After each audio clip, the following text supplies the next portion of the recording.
Greetings. Well, as a business owner, I know you are working hard. I'm right there with you. And let me ask you, when was the last time you actually did something nice for yourself? When did you reward yourself for all that hard work? I find that many business owners, and you might be one of them, have a hard time to really step away from their business and actually enjoy the fruits of their labor. And why is that? Well, what I want to do is I want to share with you a story of an entrepreneur who recently has grown their business and found more time to step away and do the things he wanted to do and also buy the things he wanted to buy, things that maybe he didn't think he could afford before. And I will share with you the secret on how he actually did that. Now, before we do that, though, I want to invite you to just think with me for a second about why is it that you started your whole business in the first place? Well, I can share my story if you like, which is that in 2005, I hung up my job as a senior scientist. I have a PhD in chemistry, and I did a lot of really cool work in research and development, including, developing a landmine detector and even testing it in Bosnia and working with, one of the top agencies in the country in the United States, called DARPA, that funds research that we call high risk, high payoff. Like it's not likely to work, but if it did, man, it would be awesome. And actually, in our case, we were able to make it work. But what I really wanted then, I got to the point where I didn't want to work for somebody else anymore. I wanted to have my own business and, wanted to create an impact and be in charge of creating that impact. And I also wanted more freedom. So I don't know what that looks like for you, but think about that and get back to realizing what that actually looks like, because sometimes I find it gets lost in the shuffle of the day-to-day activities. Let me have a piece of coffee, a sip of coffee here. So to the story then. Well, so this is a client of mine. Let's call him Greg. And he has been in the industry that he's in, which is essentially a professional service, it's staffing. Um, he, what happened with him was he had been in the industry for 25 years and he had started his own company about 12 years ago. And he had done very well because he had grown it to from nothing to $6 million roughly. But you know what? He's married, he's got 4 kids, he's got a wife, he loves woodworking, he loves hunting. He bought, a ranch where he wanted to, about, I don't know, a couple of hours away from his house and so forth. He wanted to do more work there, but he had very little time for that. And, if you ask Greg that question I just asked you, which is, right, why did you start your business in the first place? Is he also didn't want to work for somebody else anymore. And he wanted to create that impact. He feels very strongly about that win-win relationship between his own company and all the people he touches, both on the client's company side and the job candidates. He feels really deeply for them.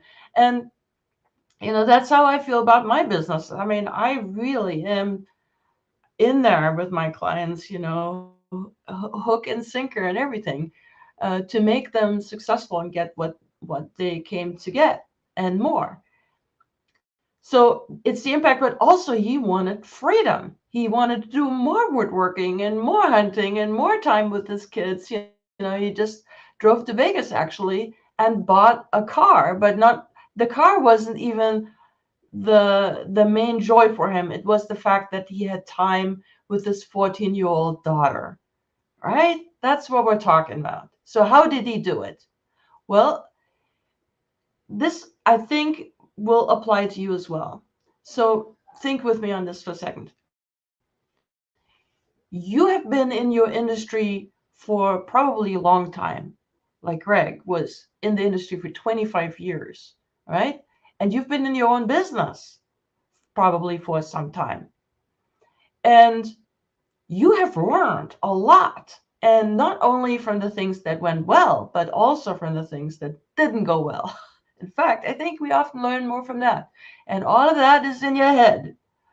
And as you have grown a team, you have shared a lot of those things with the team. But what Greg found out was that there was still a lot of stuff in his head that he wished his team had, but they didn't. And he tried for a long time. He told me it was kind of like banging my head against the wall, boing, boing, boing, over and over, trying different ways.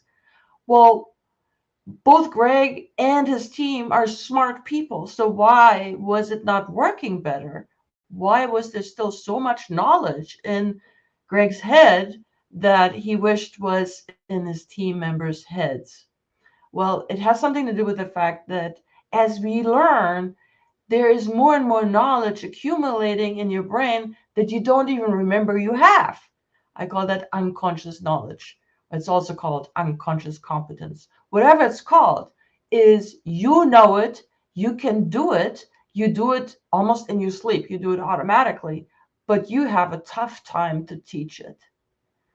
And that's exactly what Greg did. Is I actually worked with him to extract both the conscious and the unconscious knowledge and made sure that the secret sauce that was really the foundation for creating that win-win I just talked about, that was completely extracted and completely made teachable, transferable. I call it knowledge transfer because that's what it is. But, people I think often try to do this sort of like we've done it over, decades and centuries, which is take people under the wing and teach them little by little. But it's slow, and also people are retiring, people are turning over faster than ever. So this approach really doesn't work very well anymore. And that's also what Greg realized. And he realized just how much of his time got chewed up by the fact that he didn't have a better way to transfer the entire secret sauce to his team members instead of just some of it, because that's what happens is we try to teach something and we think of, let's say, 5 steps, but there are actually 8. And so the 3 that we don't think of are part of our unconscious competence, and that's why we can't think of it. So luckily, there is a way that can be solved, and it involves fresh eyes. I call it brilliance mining. There are, a few steps involved with it. Finding out first of all, what is that secret sauce that really makes, what knowledge do you have in your brain that is the most impactful if it was extracted and transferred to, say, your team members, or it could be in some cases to your clients, or it could be, to partners as well. But let's just stick with your team for now. Okay, that's what Greg did. He extracted, with my help, the secret sauce, and within 6 weeks, he accomplished what he couldn't do on his own over the past 12 years. But let's get to the reward part. The reward of this was, you know, going forward just a few months from that point, was that he went onto a cruise, and then he went onto another cruise, with his family. And in fact, the second cruise, I think, was with his wife. And he told me he bought a really nice diamond for her on that cruise. And that really felt great to him to be able to do that. And then secondly, hi Fred, I see you. And and then secondly, he was able to grow his company. He positioned it for growth, and he recruited really wonderful people, just showing them the secret sauce and saying, hey, you know what? If you work here, if you work with me, if you work with my company, here is why we are different from the competitors. And so in this case, the recruiters, they got big eyes and they said, hey, I want to be part of this company because I can see that I can succeed here. And so he is building this culture of knowledge sharing and sharing knowledge, at this level where you include this unconscious competence, and the reward is, in a nutshell, his company grew massively, and he could at the same time take more time off. He is gone hunting on the two cruises, gone with his daughter to Vegas, gone to the ranch, all of those things. And so my question is it time for you to give yourself a reward for all that hard work that you have done? Well, if you say yes to that, then perhaps it is time for you to think about, okay, what knowledge do I have in my brain that, if it was transferred to my team in a more powerful, in a more complete way, including that stuff that I do automatically, that I just do because I just know to do it. If I did that, what could happen for me? And in fact, I now have a weekly Q&A. It's on Wednesdays currently at noon Central Time. And I'm going to put the link underneath there. And I would like you to do two things if you're interested in this conversation. One is either message me or put a comment underneath and tell me a little bit about, what is it that you want to do? What's your reward and what's important to you?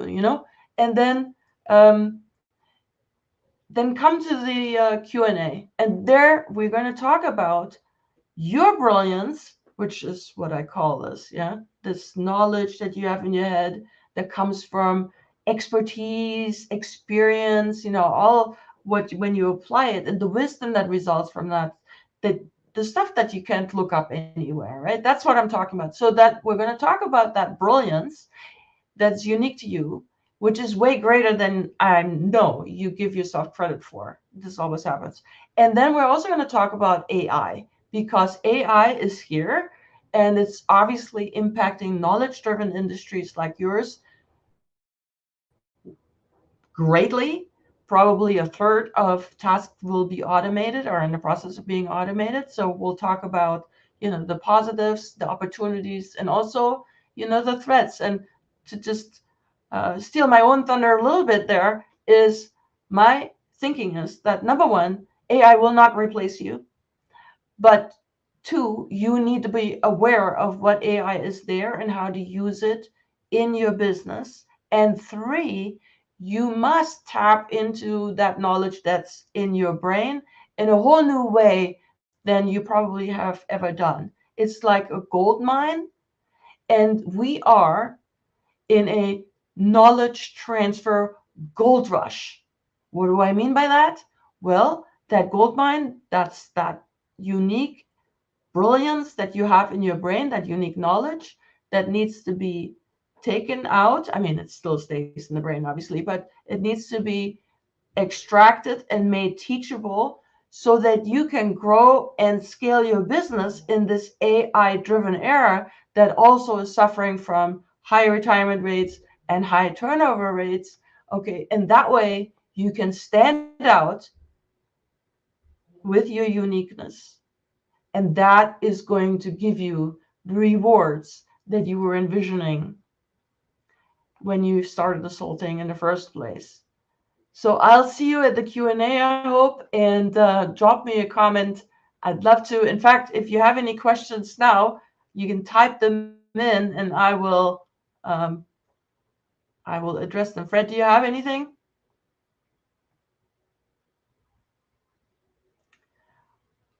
Well, if not, then I know where you hang out, Fred, so we can talk later. But thank you, and I'll put the links below. Cheers.